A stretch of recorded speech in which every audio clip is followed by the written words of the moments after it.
जोहार, नमस्कार। उगते सूरज को सभी सलाम करते हैं। हम लोगों को कहावतों में भी कहा गया है बहुत बार कि चढ़ते सूरज को सब सलाम करते हैं, मगर भारतीय सभ्यता और संस्कृति में डूबते सूरज को भी प्रणाम किया जाता है, सलाम किया जाता है, नमन किया जाता है।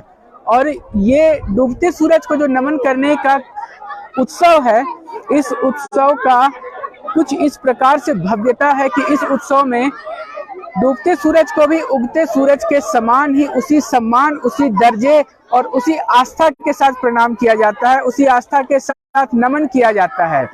सूर्य देव की महत्ता को अगर किसी सभ्यता संस्कृति ने समझा तो भारतीय सभ्यता संस्कृति ने समझा। जी हाँ, मैं बात कर रहा हूँ लोक आस्था के महापर्व छठ व्रत के, जिसमें कि आज चैती छठ पूजा का दिन है और आज अभी इस समय डूबते सूर्य को, अस्ताचलगामी सूर्य को अर्घ्य दिया जा रहा है। आप मेरे कैमरा सहयोगी रिकी राज की सहायता से देख पाएंगे कि यहाँ पर किस प्रकार से अर्घ्य दिया जा रहा है। ये जो पूजा की विधि है इसे अर्घ्य देना कहते हैं।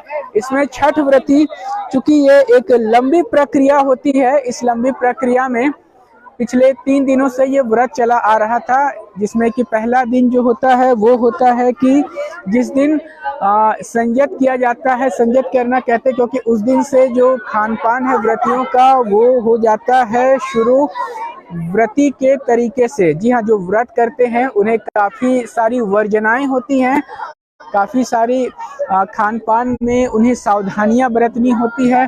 बहुत ही ज्यादा संयम का व्रत है, भावनाओं की एक विशाल अभिव्यक्ति है, क्योंकि ये व्रत कोई ऐसा व्रत नहीं है जिसे कि कोई 1-2 आदमी मिलकर मना सके। इसमें घर में संख्या की जरूरत होती है। आप देख पा रहे हैं हमारे कैमरा सहयोगी रिकी राज की सहायता से कि किस प्रकार से जो घर के जितने भी परिजन हैं, जितने भी रिश्तेदार नातेदार हैं, वो सभी छठ व्रती जो अर्घ्य दे रहे हैं उनको प्रणाम करके उनका हाथ बटाते हुए और साथ ही साथ उनके हाथ को छूते हुए प्रणाम कर रहे हैं।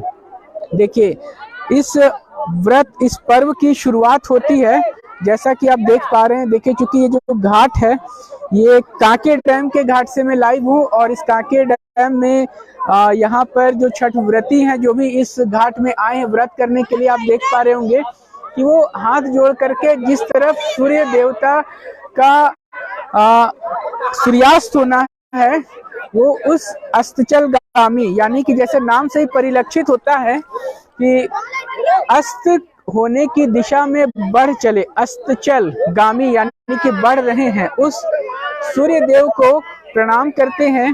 ये एक लंबी प्रक्रिया चली थी सूर्य देव को प्रसन्न करने की, अपने आस्था को, अपने भावनाओं को सूर्य देव की ओर दिखाने की। आप हमारे कैमरा के सहयोग से देख पा रहे हैं कि किस प्रकार से बहुत ही तेजी के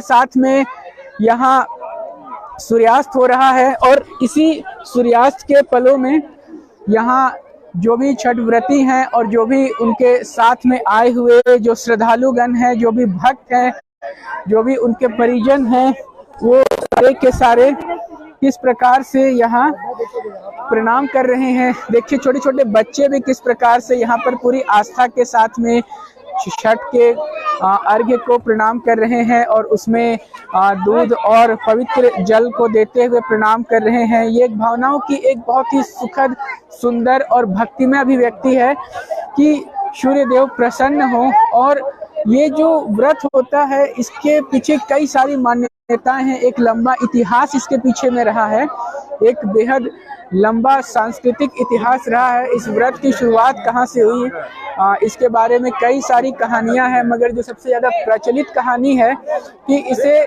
बिहार का महापर्व कहा जाता रहा लंबे समय तक, जो गंगा के उस पार का क्षेत्र रहा है, जहाँ की देखिए यहाँ पे सभी जो महिलाएं हैं वो उस व्रती को सिंदूर पहनाने के काम कर रही हैं।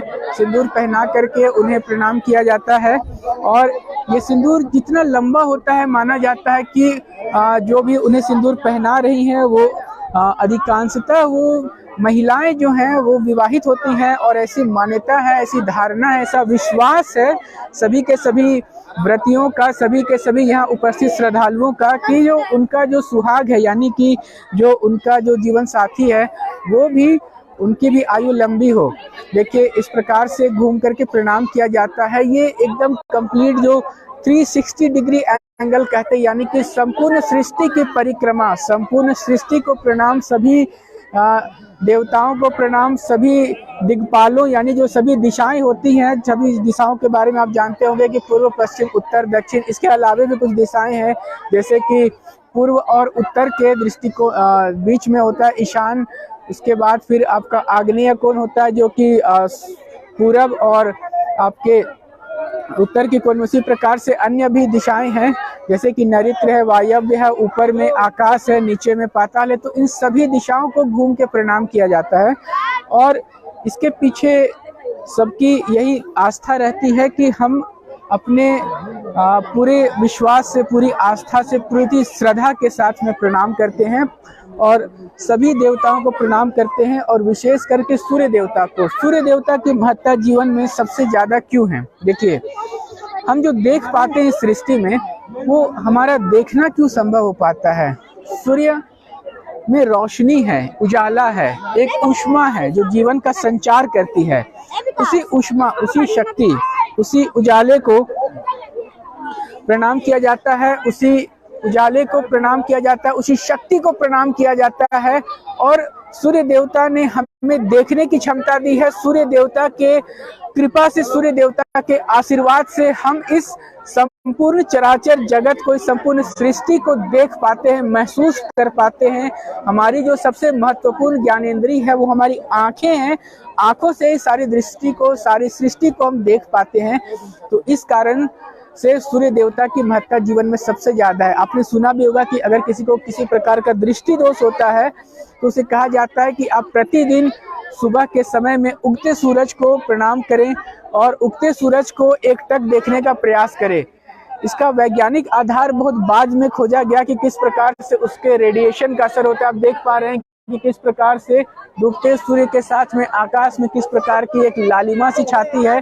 यह एक सुनहरी लालिमा है जो कि जीवन में एक खुशी, एक उत्साह, एक संपन्नता, एक वैभवता और एक पूरी तरह से समृद्धि का एहसास लाता है। देखिए यहाँ पर छठ व्रतियों में बहुत सारी छोटे छोटे बच्चे भी शामिल हैं, युवा शामिल हैं और काफी सारे जो यहाँ पर उपस्थित जो व्रती हैं उनके घर के अपने बंधु, अपने घर के बच्चे, अपने घर के जो भी अन्य सदस्य हैं, वो सारे उस व्रत में पूरी तरह से हाथ बटाते हैं कि जो छठ व्रती हैं वो एक महान अनुष्ठान करके चल रहे हैं। और उस महान अनुष्ठान में हर सदस्य, चाहे वो घर के अंदर का हो या घर के बाहर का हो, हर कोई चाहता है कि हम भी कुछ हाथ बटाएं, हम भी कुछ योगदान करें, ताकि जो भगवान भुवन भास्कर हैं उनकी कृपा हमारे ऊपर बरसे। यहाँ पर उपस्थित जन समुदाय में हर किसी के मन में एक ही मजबूत आस्था, एक ही मजबूत विश्वास है कि किस प्रकार से भगवान भुवन भास्कर को प्रसन्न करे, भगवान सूर्य देवता को प्रसन्न करें, किस प्रकार से सूर्य देवता की कृपा आए जीवन में, उनकी जो रोशनी होती है, उनकी जो आभा है, उनका जो लगातार बढ़ रहा एक ओज है, उसी तरह से हमारे जीवन में भी सुख, समृद्धि, शांति और खुशहाली की आभा बढ़ती रहे, फैलती रहे और जीवन खुशी के साथ में भरपूर रहे, समृद्ध रहे, प्रसन्न रहे। यहाँ पर आइए कुछ अन्य आपको खूबसूरत भक्ति में झलकियां दिखलाते हैं। देखिए यहाँ जो भी महिलाएं यहाँ पर आई हैं, जो भी विवाहित महिलाएं हैं, वो सिंदूर पहना रही हैं जो छठ व्रती हैं उनको। और उसके बाद में बदले में आइए जिस प्रकार से सभी कोई वहाँ पे करते हैं, इसी क्रम में प्रयासरत हैं कि आपसे बातें करते करते हम भी इस प्रकार से यहाँ पर इस अर्घ्य को प्रणाम करते हैं, जल को इसमें छुआते हुए यहाँ पर प्रयास करते हैं कि हम भी इस भुवन भास्कर की कृपा को प्राप्त करें। और ओम सूर्याय नमः इस मंत्र के साथ में अपनी प्रणाम को, अपने अभिवादन को, अपने विश्वास को भगवान सूर्य के चरणों में हम समर्पित करते हैं और उम्मीद करते हैं कि भुवन भास्कर हम सभी के जीवन में, यहाँ जो कोई भी उपस्थित है, सभी के जीवन में खुशी, उत्साह, उत्तम स्वास्थ्य का संचार करें, सभी की मनोकामनाएं पूर्ण करे। हर किसी के मन में बहुत सारी इच्छाएं होती हैं और जो भी मन में इच्छाएं होती है वो सारी की सारी इच्छाओं को भगवान भास्कर पूर्ण करें। छठी मैया इच्छाओं को पूर्ण करे। इन्हीं कामनाओं के साथ हम सूर्य देवता को प्रणाम करते हैं और नमन करते हैं। छठी मैया का व्रत भी हम इसे कहते हैं क्योंकि जो मिथिलांचल की जो संस्कृति है, जहाँ से सीता माँ के जन्म का इतिहास रहा है, तो वहाँ पर जो छठ का व्रत होता है उसमें छठी मैया के प्रणाम को, छठी मैया के नाम से कई वहाँ के लोकगीत बने हुए हैं। और आप पूरे दुनिया में किसी भी कोने में अगर जाते हैं तो वहाँ पर आपको छठी मैया का ही गीत सुनाई देता है। आपको बहुत सारे मिथिलांचल के गीत सुनाई दिए होंगे और उन गीतों में आपको एक ही नाम बार बार सुनाई देता है, वो नाम होता है छठी मैया का।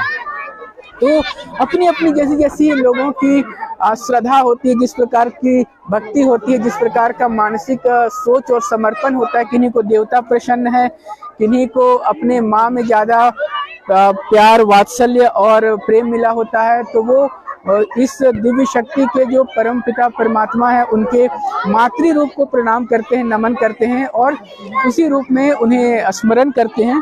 तो कुछ लोग भुवन भास्कर, देखिए छोटे बच्चे यहाँ पर किस प्रकार से उत्साहित हैं और इसके अंदर भी आपको एक विश्वास, एक खुशी, एक उत्साह का जो है दर्शन हो रहा है। देखिए किस प्रकार से उस छठ में अपने अर्घ्य को प्रणाम करने के बाद जल देने का किस प्रकार से मुस्कुराते हुए उत्साहित खुशहाल चेहरे, ये एक विश्वास कि भगवान भुवन भास्कर हमारे जीवन में और खुशहाली और उत्साह और ज्यादा सुख और समृद्धि के प्रकाश को लाएंगे।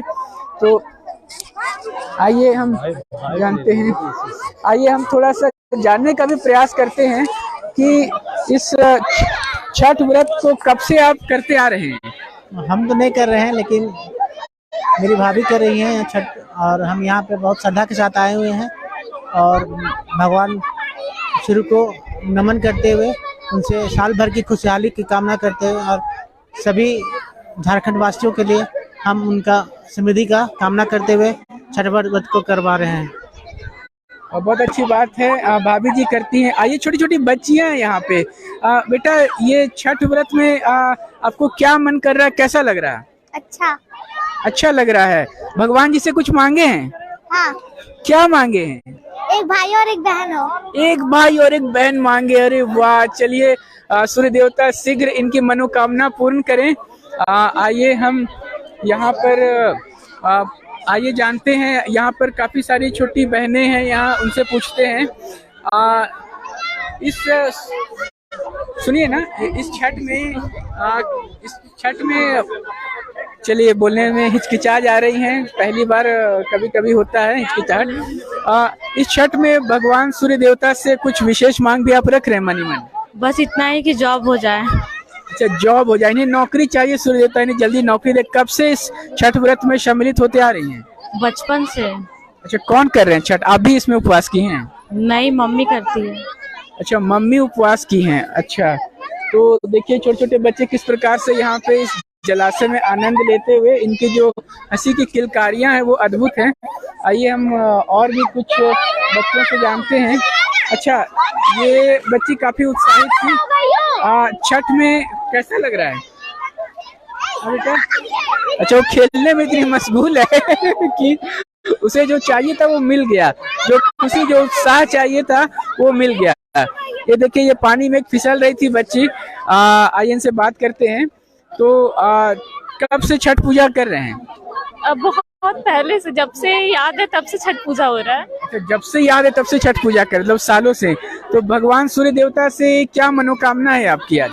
यही कि आगे फ्यूचर अच्छा हो, फैमिली अच्छे से रहे। मतलब फ्यूचर किसका अच्छा हो? मेरा। अपना फ्यूचर अच्छा हो। क्या चाहते हैं भगवान? अगर सुन रहे हैं सीधे आपको, तो आप अपनी क्या इच्छा बताना चाहेंगे कि वो पूरा हो जाए तो आपको लगेगा कि सब कुछ मिल गया? लाइफ में आगे सक्सेस करे, फैमिली अच्छे से रहे, मम्मी पापा अच्छे से रहे और फैमिली सारे अच्छे से रहे। वही। वाह, बहुत ही सुंदर सोच है इनकी कि पूरी फैमिली अच्छे से रहे, सब कोई अच्छे से रहे और इनके परिवार में एक खुशहाली का वातावरण रहे, सभी कोई खुश रहे, खुशहाल रहे। यही सबकी मनोकामना होती है, यही सभी की इच्छा होती है।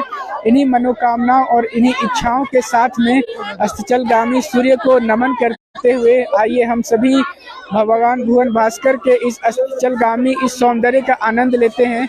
हमारे कैमरा सहयोगी की सहायता से आप देख पाएंगे कि किस प्रकार से हमारे पीछे बैकग्राउंड में जो आकाश है वो एक सुनहरी आभा से भरता जा रहा है और किस प्रकार भुवन भास्कर सबका अभिवादन को स्वीकार करते हुए सभी को आशीर्वाद देते हुए, जैसे आज उनकी रश्मि रथी रथ जो है, रश्मि रथ इसलिए कह रहा क्योंकि सूर्य की जो उदित होते समय और जो उनके सूर्यास्त के समय जो उनकी आभा होती है वो बेहद सुनहरी और बेहद ही आंखों को सुकून देने वाली होती है। तो इसी के आधार पे इनकी जो सूर्य देवता को अगर देवता माने हैं तो माना जाता है कि उनका एक रथ होगा, उनके रथ में 12 घोड़े होंगे और उन्हीं घोड़ों के रथ पर वो सवार होकर के सवारी करते हुए इस संपूर्ण सृष्टि की परिक्रमा करते होंगे। यहाँ पे मैं बात विज्ञान की बिल्कुल नहीं करूंगा, ये बात है आस्था का, ये बात है विश्वास का, ये बात है परंपरा का और ये बात है लोगों के एक मजबूत विश्वास का, जिसके आधार पर वो अपनी जिंदगी को जीते हैं और जिस विश्वास से उन्हें शक्ति मिलती है जीने की और जिस विश्वास के सहारे वो पूरे जीवन अपने आप को सुरक्षित महसूस करते हैं। जी हाँ, ये विश्वास ही है जो हमें हमारे सारे दुखों से, हमारे परेशानियों से, हमारे हर प्रकार की वेदना से हमें निकाल देती है। तो इस विश्वास को नमन है, इस विश्वास को प्रणाम है। आज इस अस्ताचलगामी सूर्य के अर्घ्य के साथ में इस छठ महापर्व का एक महत्वपूर्ण पड़ाव पूर्ण होता है। कल का दिन बेहद महत्वपूर्ण होगा क्योंकि कल उगते सूरज के साथ में यहाँ पर सभी छठ व्रती उपस्थित होंगे और उगते सूरज के साथ में उगते सूर्य को कल अभिवादन किया जाएगा, प्रणाम किया जाएगा और उस प्रणाम के साथ सूर्य देवता को वो जो आपको छठ के दौरा दिखते हैं, हमारे कैमरा सेवी की सहायता से आप देख सकते हैं किस प्रकार छठ का जो दौरा है कहा जाता है इसे, क्योंकि उसमें जो भी उन्हें सूर्य देवता को समर्पित किए गए फल फूल सामग्रियां हैं वो सारी की सारी जो है उसे सजा करके एक गोल से एक जो होता है बर्तन उसमें सजाया जाता है और उसे जब इस पीले नए वस्त्र से बांधा जाता है तो ये जो पूरा होता है इसे दौरा कहते हैं। और ये जो सूप देख पा रहे हैं इसमें जो भी इस समय के सीजनल फल होते हैं, चाहे वो नारियल हो, केला हो या अन्य कुछ भी, वो सारे कुछ इसमें सम्मिलित होते हैं और इस दौरे को लेकर के यहाँ सभी छठ व्रती कल सुबह फिर आएंगे और उस समय यहाँ पर इस व्रत का जो सबसे महत्वपूर्ण और एक समाप्ति होता है, जो एक पूर्णाहुति होती है, वो होगा। सभी कोई पुनः इसे प्रणाम करेंगे, सभी कोई अपनी मनोकामनाओं को मन ही मन अपने इष्ट देव सूर्य देव को बताएंगे और उसके साथ ही इस छठ का समाप्ति होगा, इस महापर्व की समाप्ति होगी। और उसके बाद फिर अंत में कुछ लोग हवन भी करते हैं, कुछ लोग हवन नहीं करते हैं, मगर इस प्रकार से अपने अपने तरीके से अपने अपने विश्वास और अपने अपनी परंपरा और संस्कृति के माध्यम से इस महापर्व की समाप्ति होगी।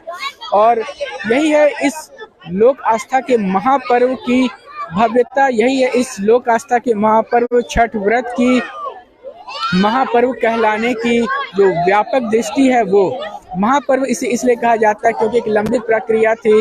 पहले संजत किया गया, उस दिन एक समय ही कद्दू की सब्जी और भात खा के रहा जाता है। उसके बाद कल का दिन बेहद महत्वपूर्ण था कि पूरे दिन भर उपवास करके शाम में गुड़ का खीर बना करके, जो खरना का खीर कहा जाता है, कुछ जगहों पे उसे लोहंडा भी कहते हैं, तो एक समय भोजन करके रहा गया। आज फिर पूरे दिन भर व्रत है और आज बेहद कड़ा दिन है क्योंकि ये यहाँ से जाने के बाद भी भोजन नहीं किया जाता है। कल जब उदीयमान सूर्य को अर्घ दे दिया जाएगा उसके बाद जाकर के इस व्रत की समाप्ति होती है और तब भोजन कर पाते। सोचिए कितना व्रत है, 36 घंटे तक लगातार सभी उपवास में रहते हैं। और उसके पूर्व के भी जो दिन है 2 दिन, उस दिन भी दिन भर उपवास रख के रात में एक समय ही बस एक मीठा भोजन किया जाता है जो खरना का पूजा होता है। इसलिए इस व्रत में लोग चाहिए, परिजन चाहिए और ये एक भव्य पर्व होता है, इसलिए इसे छठ महापर्व कहते हैं।